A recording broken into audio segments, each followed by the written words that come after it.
नमस्कार बंधुरा आमी मौमिता कुकिंग उइथ मौमिता चैनेले तोमादेर जानाच्छि आरो नतुन एकटा भिडियोते स्वागत। जेहेतु सामनेई राखी राखी माने किन्तु मिष्टि मुख, जार जन्य खूब सहजेई बाड़ीते राबड़ी बा क्षीरेर रेसिपि तोमादेर साथे शेयर करब।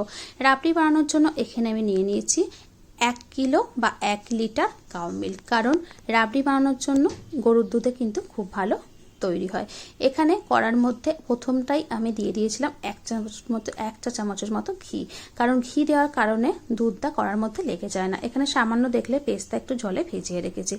एबारे प्रथम थेकेई किन्तु ग्यासेर फ्लेमटा एकदम हाईते राखबे, हाईते रेखे किन्तु समाने एइभाবে खुंती नेড়ে नेড়ে दूधटाके জাল করে নিতে হবে।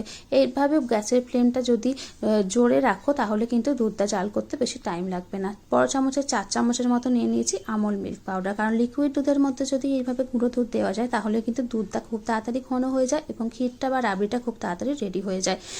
আর যখনই ক্ষীর বানাবে বা রাবড়ি বানাবে তা চেষ্টা করবে যে যাদের মধ্যে বানাচ্ছ বা যেই জিনিসটার মধ্যে বানাচ্ছ সেই জিনিসটা যাতে দুধের ডবল হয়, মানে যতটা দুধ নিচ্ছ তার ডবল পরিমাণ যাতে পাত্রটা হয়। তাতে কি হয়, দুধটা উদলে আসার ভয় থাকে না। কারণ যেহেতু রাবড়ি বানানোর জন্য গ্যাসের ফ্লেমটা একটু হাইতে রাখতে যাতে রান্নাটা তাড়াতাড়ি হয়।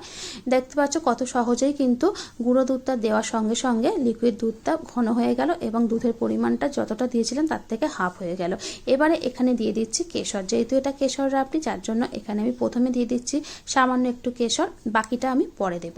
কেশরটা দেওয়ার সঙ্গে কিন্তু দুধের ফ্লেভারটাও খুব সুন্দর আসে এবং কালারটা তো পুরো চেঞ্জ হয়ে যায়। কত সুন্দর একদম ঘন রেডি হয়ে গেল।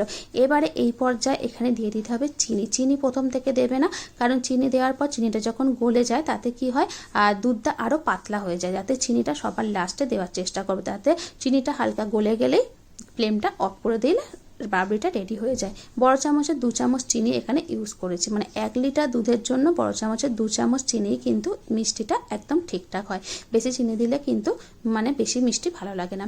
তো রেডি হয়ে গেল রাবড়ি বা ক্ষীর। যে পেস্তাটা ভিজিয়ে রেখেছিলাম সেই পেস্তাটা এইভাবে ছোট ছোট করে কেটে ওপর থেকে সাজিয়ে দিয়েছি।